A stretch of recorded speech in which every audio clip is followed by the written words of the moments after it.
세상에, 이런 채널이 있다는 걸 왜 이제서야 알게 된 걸까요? 안녕하세요. 저는 나이 40살의 이혼녀가 된 여자입니다. 정말 제 인생에 이런 일이 생길 거라고는 전혀 생각도 하지 못했고, 제가 이혼을 하게 될 거라고는 상상도 한 적이 없었습니다. 나이 40이 적다면 적고 많다면 많은 나이지 않겠어요? 지금 나이에도 충분히 좋은 사람 만나서 새 출발할 수 있을 거라 생각은 하지만 그럼에도 불구하고 참 씁쓸하네요. 제가 지금부터 풀어나갈 이야기는 조금 답답할 수도 혹은 일부분 시원할 수도 있는 이야기입니다. 저에게는 크나큰 상처이긴 했지만 모든 일이 다 지나간 뒤 다시 생각해보니 지금이라도 탈출하게 된 게 참으로 다행이지 않나 싶네요. 하늘이 저를 조금 더 빨리 도와주셨다면 더 좋았을 테지만요. 그러면 미뤄둔 이야기를 지금부터 꺼내보겠습니다. 저는 고등학교에 진학하면서부터 정신을 차리고 공부를 하게 된 케이스입니다. 대기업에 취직하겠다는 일념 하나로 17살 때부터 코피 쏟아가면서 공부를 했습니다. 고등학교 다니던 시절에 일찌감치 워드 자격증도 땄고요. 공부를 하는 틈틈이 한자 급수 시험도 보고 했습니다. 오로지 취업을 빨리 하겠다는 일념 하나로 만들어낸 결과물이었습니다. 부모님은 커서 뭐가 되려고 저렇게 악착같이 사냐고 했는데 그 결과물이 바로 대기업 입사였네요. 대학 다니던 시절에도 인턴십 참여에 불을 켜고 달려들었고 중간에 교환학생 프로그램도 선정되어 다녀왔습니다. 줄줄이 늘어놓는 이유는 제가 대기업 취직에 성공을 했고 능력도 인정받아 초특급 승진을 했기 때문입니다. 저와 남편이 만나게 된 자리도 회사였기 때문에 회사 이야기를 빼놓을 수가 없네요. 같은 대기업에 다니면서 서로의 연봉도 다 알 만큼 친한 사이였는데 원래 오빠가 여보 되는 거 아니겠습니까? 남편은 저보다 나이는 많지만 6개월 뒤늦게 입사를 했고 당연히 저보다 직급이 낮았습니다. 제가 초특급 승진을 했다고 했잖아요. 인턴도 지금 다니던 회사에서 시작했고 입사하자마자부터 큰 프로젝트에 발탁이 되어 두각을 드러냈습니다. 당연히 윗선에서는 저를 이쁘게 봐주셨고 동기들이 일찌감치 결혼을 하면서부터 제가 더 자리를 차지하기가 좋아졌습니다. 남편은 제가 직급이 더 높고 제가 더 회사에서 자리를 탄탄하게 잡고 있다는 사실을 못마땅해 했습니다. 약간 남자는 하늘이다 그런 마인드로 사는 경상도 집안의 첫째 아들이었거든요. 연애할 때부터 그런 것 때문에 조금 부딪히긴 했지만 그냥 저도 남편의 자격지심이다 하고 넘어가기 시작했어요. 연애할 때도 그렇게 계속 제가 연봉이 더 높고 직급이 높다는 이유로 빈정거리는 빈도수가 꽤 있었거든요. 처음에는 그걸로 불같이 화도 내고 헤어지기도 했었는데 결국 남편에게 저는 필요한 사람이었기에 다시 만나게 되었습니다. 하지만 그 빈정거림이 쉽게 사라지진 않았죠. 밥을 먹으러 갈 때도 돈 더 잘 버는 네가 사라면서 비싼 초밥집 가서 밥을 먹질 않나. 그래놓고 지가 살 때는 냉동 삼겹살집 데려가고요. 커피를 마실 때도 제가 살 때는 케이크며 쿠키며 엄청나게 사서 주머니에 꾸역꾸역 챙겨가질 않나. 물론 지가 살 때는 아이스 아메리카노 한 잔 사고 끝이고요. 뭘 하려고 하면 돈 잘 버는 네가 사는 거지 를 입에 달고 살았습니다. 처음에는 그게 너무 꼴보기 싫어서 몇 번이나 그만 만나자고 했습니다. 그런데 또 그만 만나자고 하면 저한테 빌어요. 저 아니면 안 된다고 울고 불고 매달리더라고요. 그리고 또 한동안은 그런 소리 없이 저한테 잘해줘요. 그래서 마음이 약해져서 속아 넘어가지고 하다 보니까 저도 그 빈정거림에 무뎌지더라고요. 시간이 물 흐르듯이 흐르고 어느 정도 나이가 차니까 결혼 이야기가 솔솔 나오더군요. 사실 그때까지도 저는 확신이 없었어요. 이 사람과 오래 연애하긴 했지만 결혼해서 평생을 살아야 한다고 하면 글쎄요. 매일같이 싸우기만 할 것 같고 행복하지 않을 것 같아서 결혼까지는 못하겠다고 생각했죠. 그런데 양가의 생각은 조금 달랐습니다.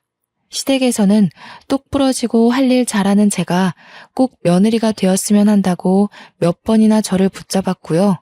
저희 집에서는 성격 더러운 저를 받아줄 사람은 남편뿐이라는 이유에서 결혼을 서둘렀습니다. 동기들은 죄다 결혼해서 애가 둘이고 셋인데 저는 아직 시집도 못 갔으니 조바심이 날 수밖에 없었을지도 모르죠.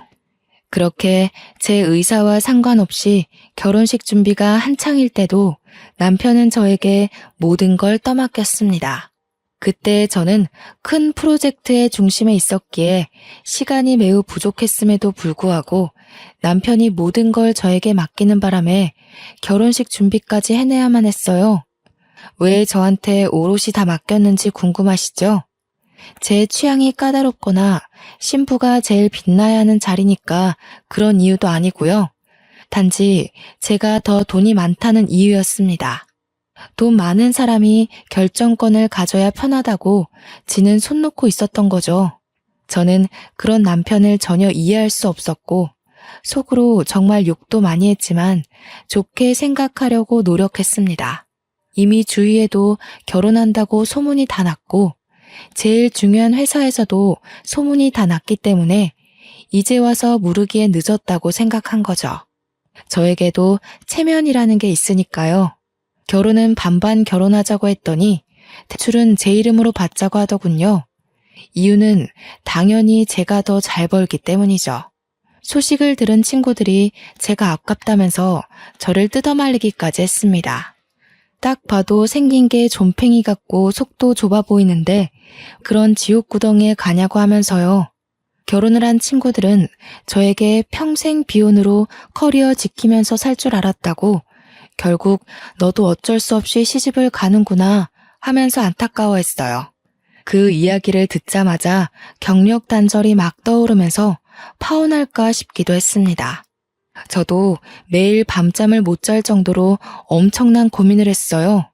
근데 제가 이런 고민을 하는 게 티가 났는지 제 눈치를 보면서 저한테 엄청 헌신하는 척 하더라고요.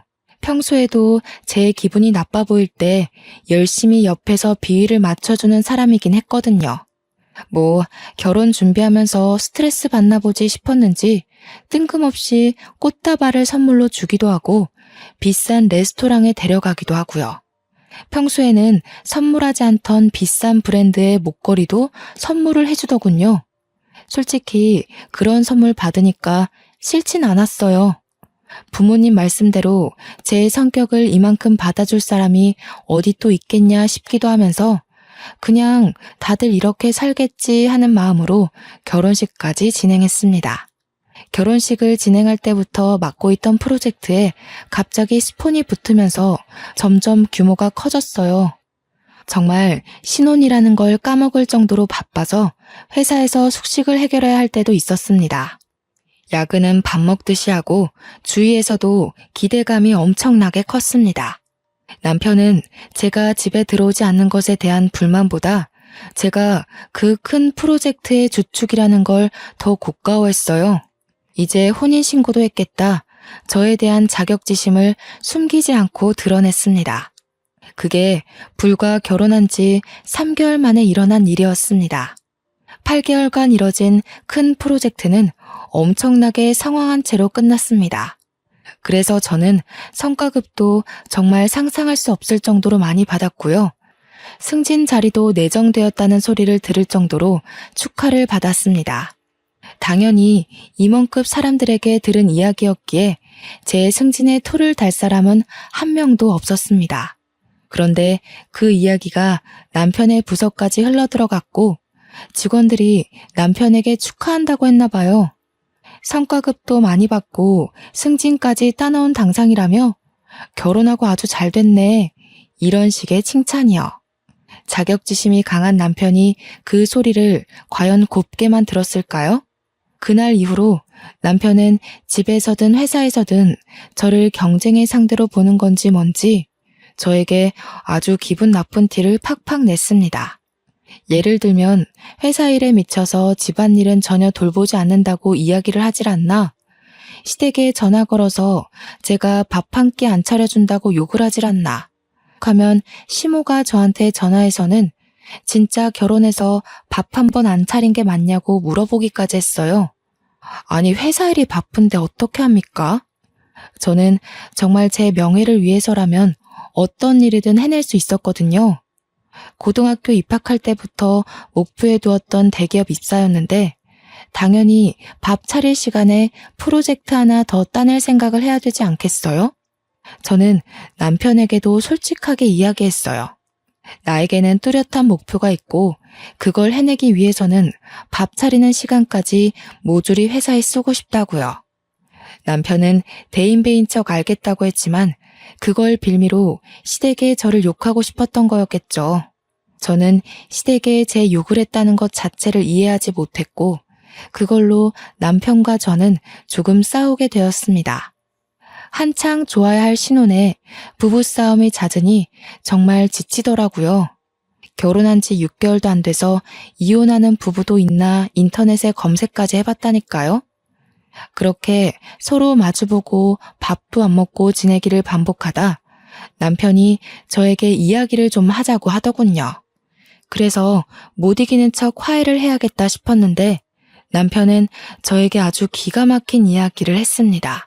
나 사업을 해볼까 하는데 어차피 대기업에 다녀도 당신보다 벌지도 못하니까 회사 때려쳐도 되지 않을까?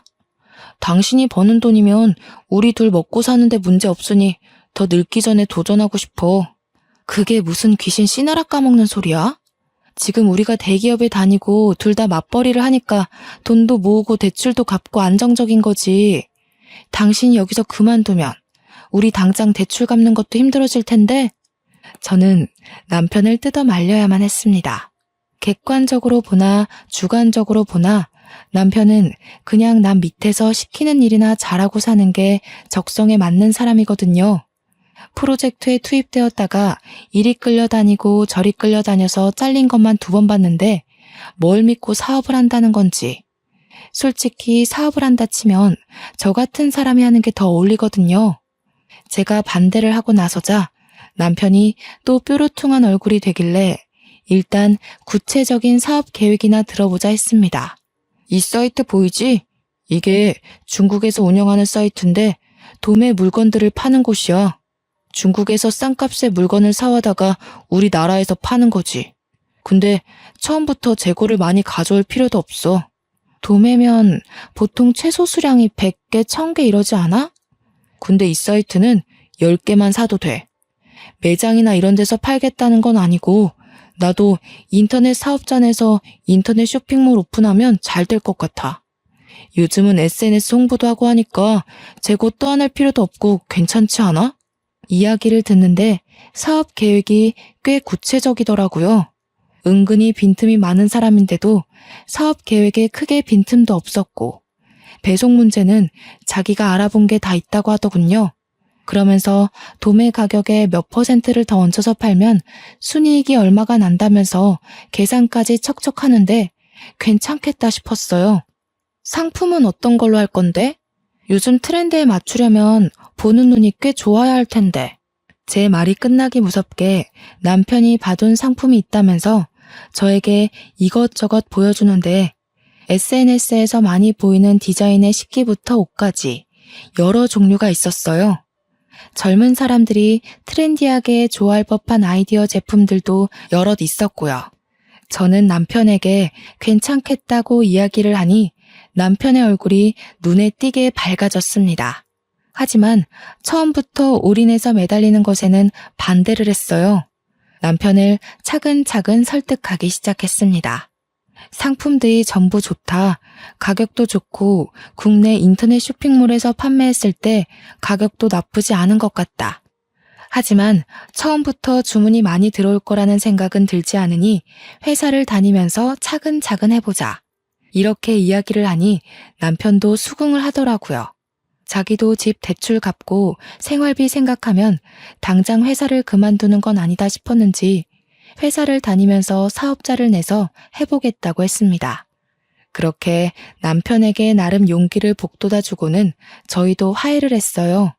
그동안 서로 서운하게 해서 미안하다. 나도 가정을 챙기겠다. 너도 자격지심 그만 부려라 하면서요. 간만에 두 다리 뻗고 잔 것 같네요.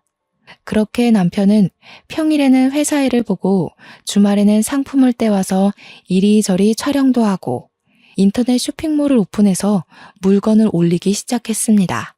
처음에는 10개, 20개 사서 팔았던 제품이 점점 주문이 늘어나자 50개, 100개가 되었어요. 말 그대로 오픈한 지 두어 달 만에 대박이 나고 말았습니다. 배송 보내느라 평일에 퇴근하고 와서는 남편과 둘이 상품 포장하는데 시간을 다 보내야만 했어요. 저녁밥도 제대로 먹지 못할 만큼 바쁘니 저희도 점점 지치기 시작했습니다. 처음에는 작은 방에 물건들을 두고 재고를 파악해가면서 물건을 배송했는데 주문량이 늘어나니까 방 정리가 되지 않는 거예요. 창고를 하나 얻어서 물건을 쌓아야 할 지경이 오니까 남편도 저도 둘이서 할 수 있는 업무량이 아니다 싶었습니다. 물건 배송 나갈 걸 포장하는 와중에도 쉴 새 없이 주문이 밀려 들어왔으니까요. 트렌드가 또 얼마나 휙휙 바뀌는지 잘 아시죠? 새 물건은 계속 들어오고 집 거실까지 물건이 꽉 차서 발 디딜 틈이 없고 결국에는 집 근처에 크게 나온 지하 창고에 새를 얻어서 물건을 정리하기 시작했습니다. 평일에 회사 일 때문에 창고 정리도 못하고 배송이 점점 밀리자 남편이 드디어 회사를 그만두겠다고 했습니다. 월 매출만 따져봐도 지금 남편이 버는 월급보다 훨씬 많은 돈을 벌 수 있었거든요. 남편의 성공과 동시에 저는 약간 불안해졌지만 남편에게 처음부터 약속했던 게 있었던지라 저는 퇴사에 찬성해줬습니다. 쇼핑몰을 시작한 지 6개월 만에 남편이 버는 돈은 제 월급보다 많아졌어요. 회사를 그만두고 직원을 둘이나 뽑아서 배송 업무를 도맡아서 하게 했고요. 저는 점점 늘어나는 남편의 쇼핑몰 규모에 정말 입이 떡 벌어지고 말았죠. 남편이 남 밑에서 일해야 되는 사람인 줄 알았는데 사업에 정말 소질이 있었습니다. 제가 모르는 사이 맘카페 같은 곳에도 홍보를 했고 SNS 활동도 활발하게 하면서 사업을 점차 키우고 있었던 거죠. 대기업을 퇴사할 때도 조금은 섭섭해할 줄 알았는데 시원한 마음만 가득하다면서 정말 행복해했습니다. 그런 남편의 모습을 보면서 정말 용기 있는 선택이라고 생각했고요. 그런데 남편이 저보다 월급이 많아지고 사장님 소리도 듣고 장사가 정말 잘 되니까 점차 저에게 의쓰대기 시작했어요. 카드 하나 띡 던져주면서 앞으로 생활비는 본인이 책임지겠다면서 제가 버는 돈은 푼돈이니까 전부 저금을 하라는 거예요.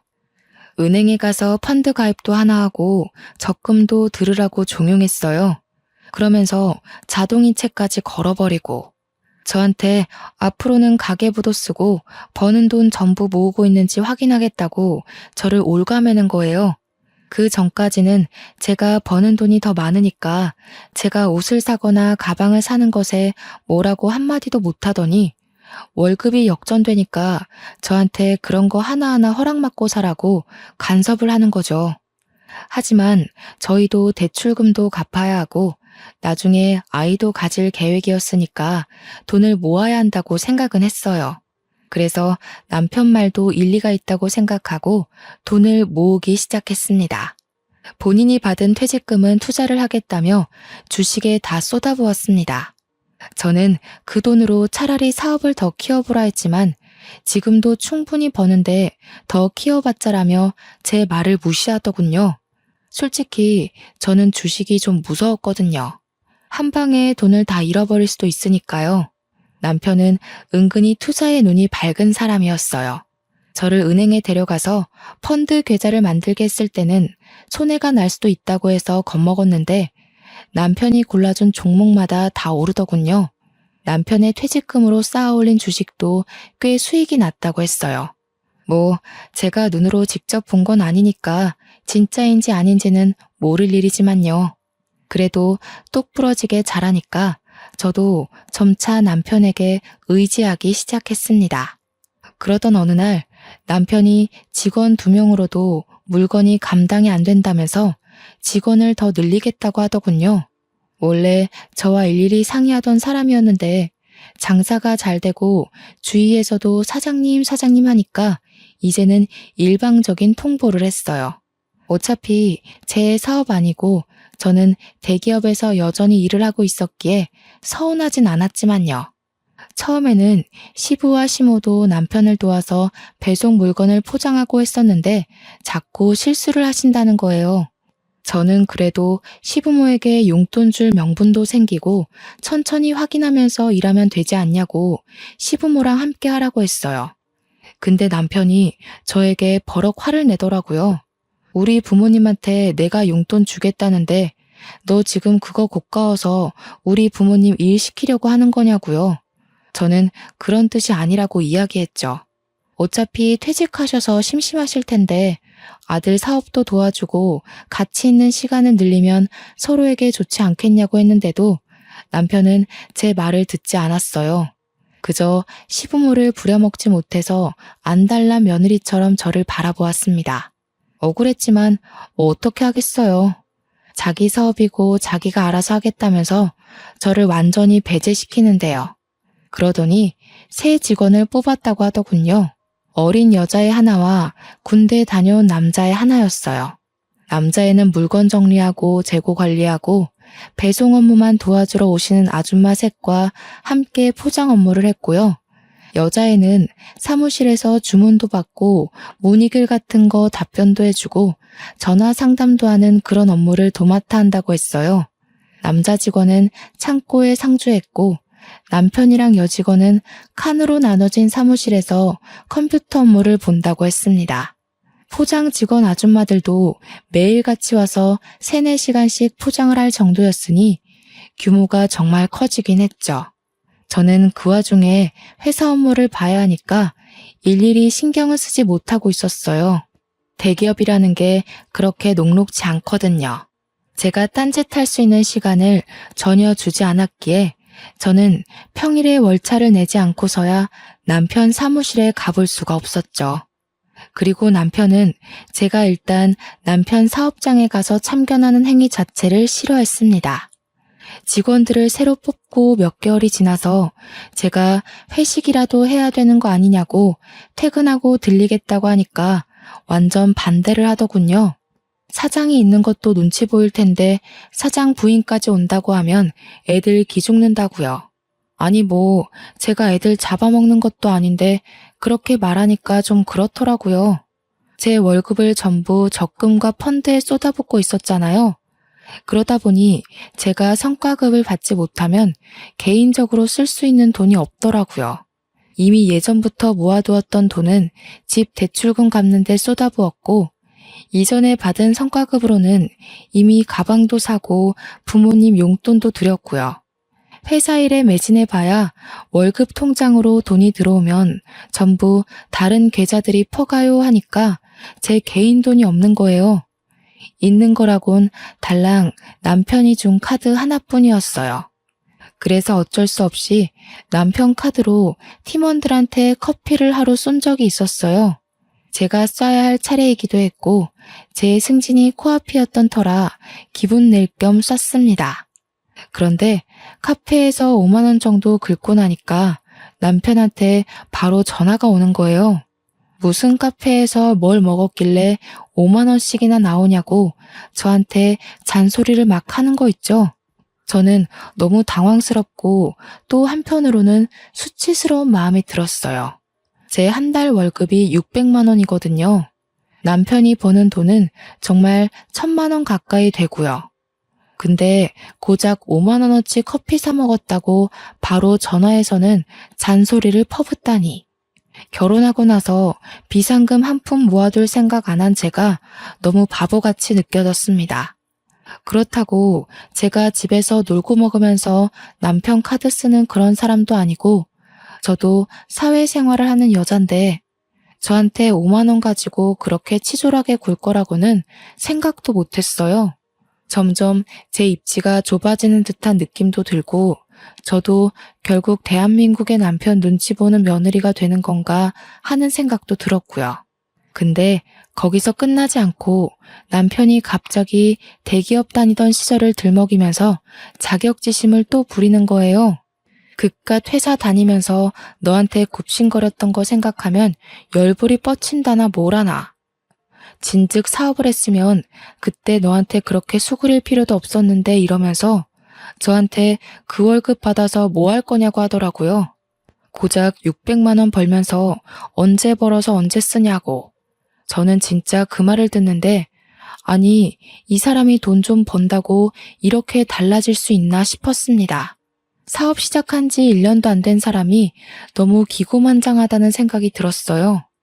저한테 대기업 다니는 거 아무짝에도 소용없다면서 차라리 때려치우고 자기 일을 도우라는 거예요, 글쎄. 아시다시피 제 팀장 직함이 눈앞에 바로 있고 제 일에 얼마나 자존감이 넘치는지도 아는 사람이 저한테 저러니까 너무 짜증났어요. 그래서 저도 지지 않고 말했죠. 당신이 회사 다닐 때 성과를 못 내서 그만큼 벌었던 거지 나는 잘나서 잘 번다고. 누가 요즘 월급쟁이로 600만 원이나 벌겠냐고. 나 팀장 달면 연봉 더 오르는 거 알고 있냐고. 하지 말아야 할 말까지 해버렸죠. 당신 사업이 언제까지 잘 될 것 같냐고요. 그 말에 남편이 거품 물고 저한테 막 달려들었어요. 사업 망하라고 고사 지내는 거 아니냐, 자격지심 있는 거 아니냐면서 저한테 따지더라고요.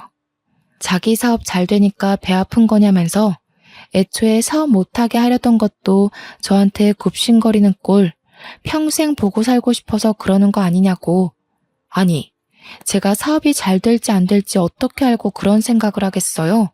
저도 말이면 단 줄 아냐고 엄청 소리 높여서 이야기를 했고 결국 둘 다 부부싸움에 지쳐서 말도 안 하고 살게 되었습니다.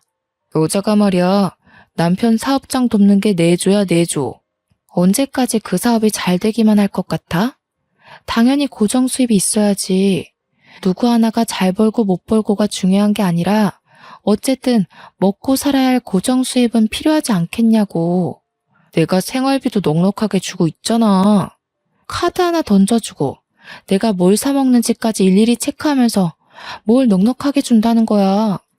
나도 내 돈 다 묶여있지만 않으면 당신 돈 안 쓰고도 살 수 있어. 그날 이후로 남편과 저는 대화를 하지 않게 되었어요.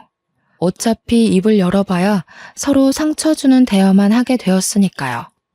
그렇게 한 달을 넘게 냉전 상태를 유지하고 지냈는데 어느 날 남편이 직원들이랑 회식을 하고 늦게 들어오더군요. 술에 떡이 되어서 돌아왔는데 현관 입구부터 술 냄새가 나서 제가 눈살을 찌푸렸어요. 정직원이라고 해봐야 남자애 여자애 하나 있는데 무슨 이 시간까지 술을 먹나 싶기도 했고요. 남편에게 질문을 해봐야 술에 취해서 대꾸도 못하고 있길래 현관 앞에 쓰러져 있는 걸 낑낑거리면서 집 안으로 들였습니다. 그런데 남편의 멱살을 잡고 끌고 가는 와중에 와이셔츠 카라 부분에 여자 화장품이 묻어있는 걸 발견했어요. 이 남자가 여자가 있는 술집이라도 갔다 왔나 싶어서 잔소리를 하려고 하는데 인사불성돼서 말귀도 못 알아듣더라고요. 그래서 다음 날이 될 때까지 기다렸습니다. 주말이라 늦게 일어난 남편에게 눈 뜨자마자 추궁을 했어요. 어제 도대체 어디서 뭘 했길래 와이셔츠에 여자 화장품이 묻어있냐면서 옷을 막 들이밀었더니 획 던지더군요. 그러더니 저한테 짜증을 내면서 아침부터 무슨 소리를 하는 거냐고 어제 여직원애가 술 취해서 넘어지려는 거 붙잡아 주다가 묻은 거래요. 지도 기억 하나 못하고 만취해서 들어와 놓고 그 상황은 잘도 기억이 났는지 나불나불 거리더라고요. 너무 아무렇지 않게 이야기하길래 의심은 갔지만 그냥 그러려니 했습니다. 근데 그거 아시죠? 한번 의심의 씨앗이 싹 트니까 남편의 행동을 주시하게 되더라고요. 남편이 점점 퇴근하는 시간이 늦어지는데 처음에는 그냥 일이 바쁜가 보다 했던 게 의심이 한번 싹 트니까 곱게 보이질 않는 거예요. 휴대폰도 처음에는 대놓고 하던 사람이 점점 숨기면서 보는 것 같다는 기분도 들고요. 그래서 제가 하루 날을 잡고 남편이 잠든 사이에 몰래 휴대폰을 뒤져봤어요. 근데 정말 아무것도 없이 깨끗했습니다. 남편이랑 직원들이 나눈 단체 대화방이나 개인 문자를 뒤져봐도 아무것도 없이 일 이야기만 있었고요. 괜히 의심했던 게 미안해지면서 몰래 본 건 비밀로 해야겠다 싶었습니다. 그러다가 진짜 제 인생에서 가장 잊지 못할 사건이 터졌습니다. 의심을 지우려고 노력한 지 한 달이 채 지나지 않아서 남편이 휴대폰이 사라졌다고 막 집안을 뒤지더라고요. 저도 전화해보고 했는데 어디에서도 남편 휴대폰이 울리지 않았어요. 아무래도 차에 두고 온 것 같다는 소리를 하더라고요. 마트 갈 준비를 하고 있었거든요. 그래서 남편한테 차 키를 달라고 했습니다. 어차피 나 마트 가려고 했어. 당신 차 타고 갔다 오면서 휴대폰 있나 봐줄게. 그러다 남편이 의심 없이 차 키를 저에게 주더라고요. 그래서 남편 차를 찾아서 시동을 걸고 보니 음료 놓는 자리에 휴대폰이 꽂혀 있었습니다. 칠칠치 못하게 여기다가 두고서는 휴대폰을 그렇게나 찾았구나 싶어서 주머니에 넣고는 마트에 가려고 했는데 갑자기 진동 소리가 들리는 거예요. 제 휴대폰도 주머니에 있는 남편의 휴대폰도 조용한데 진동 소리가 계속 들렸어요. 뭔가 싶어서 소리가 나는 곳을 찾아보니까 차 글로브 박스 안에서 울리더라고요. 그래서 아무 생각 없이 글로브 박스를 열었더니 남편 휴대폰과 똑같은 기종의 똑같은 색인 휴대폰이 하나 더 있더라고요. 순간 등줄기에서부터 소름이 쫙 끼치면서 금기의 열매를 먹은 것 같은 기분이 들었습니다. 발신자를 확인하니 하트라고 되어 있었어요. 저는 덜덜 떨리는 손으로 전화를 받았습니다. 웬 여자가 여보세요? 하길래 제가 누구세요? 라고 반문을 했어요. 그러니까 여자가 누구세요? 하는 거예요. 그래서 제가 너 누구냐고 하니까 전화를 말없이 끊더라고요. 그래서 너무 어이가 없어서 남편에게 전화를 하려고 보니 제 주머니 속에 휴대폰이 있잖아요. 쎄한 느낌의 남편 것으로 추정되는 다른 휴대폰을 뒤져보려고 하니 비밀번호가 걸려 있더라고요. 이거 분명히 뭐 있다. 남편이 바람난 게 틀림없다 하는 생각이 들었습니다. 마트를 다녀와야 하니까 내비게이션을 딱 켰는데 거기서 또 소름이 돋더라고요. 최근 주소지 검색 목록이 생각나서 그걸 딱 눌렀는데 웬 오피스텔 주소가 엄청 찍혀 있는 거예요. 땡땡동 땡땡 오피스텔이라고 적혀 있는데 남편 사무실에서 10분 거리거든요. 저는 뭔가에 홀린 사람처럼 남편의 블랙박스를 뒤졌습니다. 블랙박스에 녹화된 목록을 하나하나 뒤져보는데 땡땡 오피스텔 앞에서 찍힌 녹화본이 있더군요.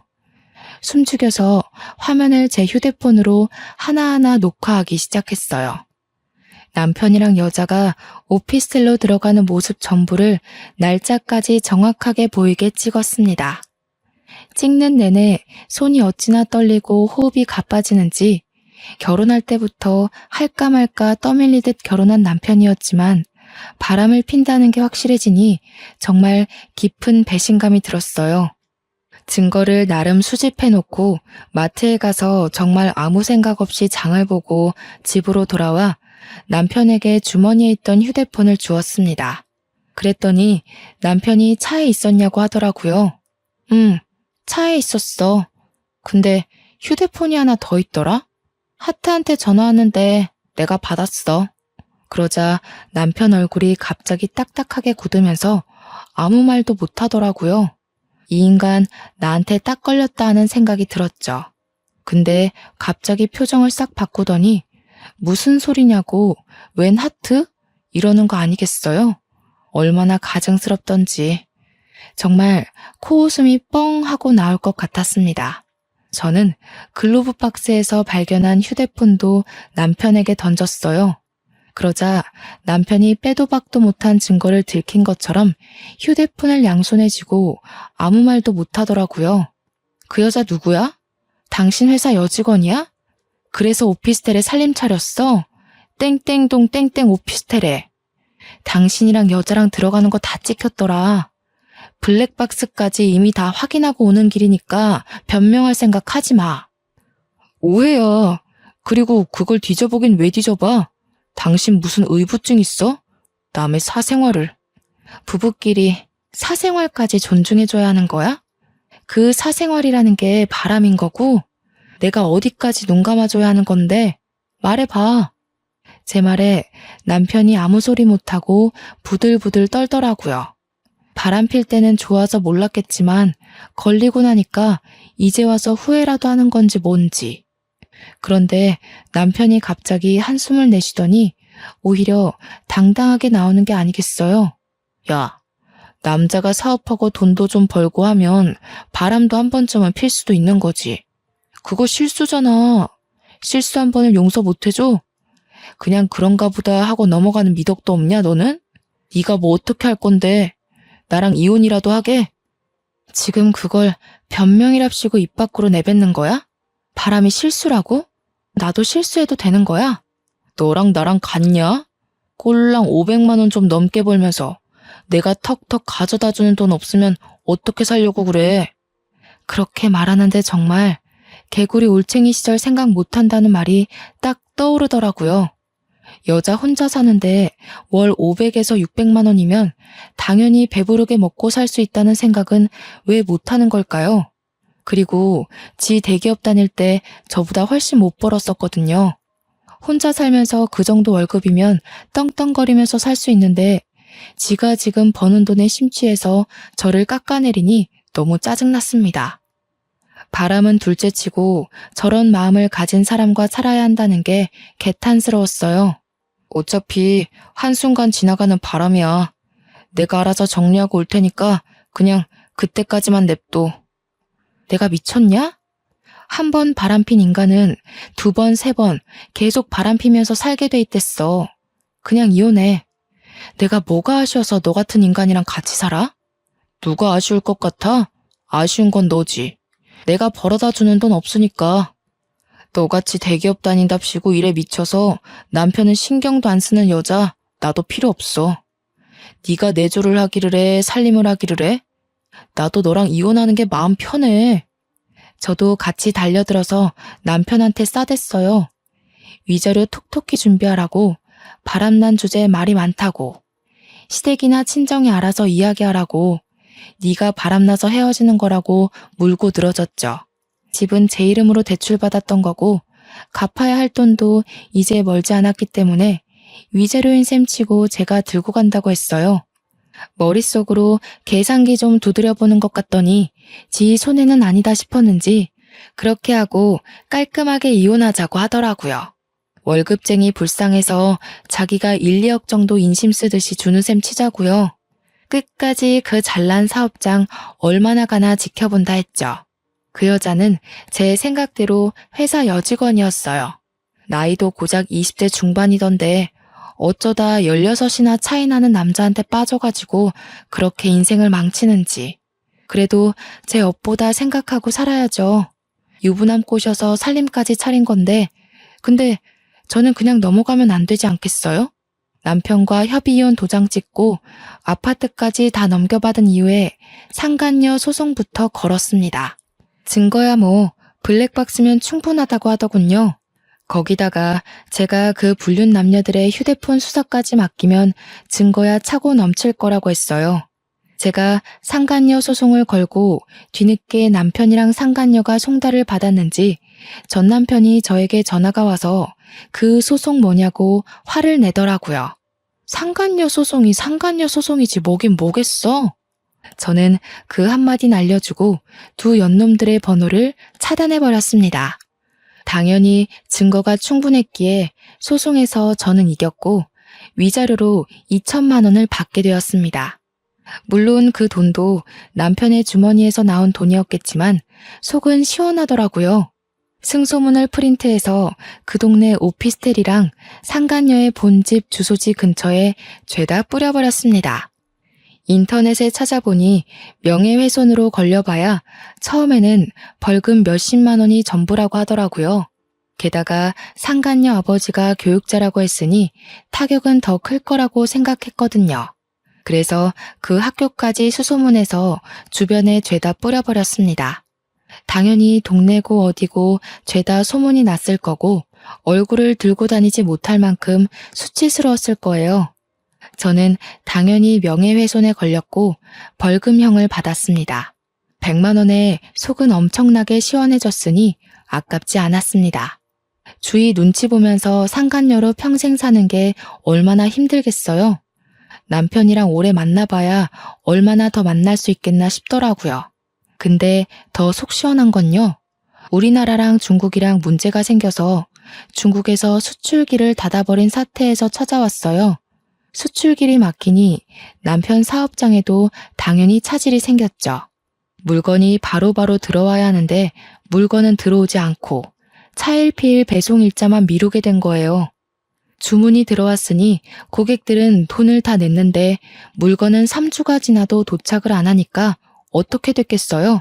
한 번에 환불 요청 들어오고 일부 고객들은 사기 사이트라면서 소송 걸고 소송 걸린 것만 해도 몇십 건이라 일일이 대응하느라 변호사비로 돈 다 털리고 환불해주랴 털려 물건 없어서 장사는 안 되는데 직원들 월급까지 또 따박따박 줘야 하고 거기다가 배송 지연 보상까지 일일이 다 해줘야 한다더라고요.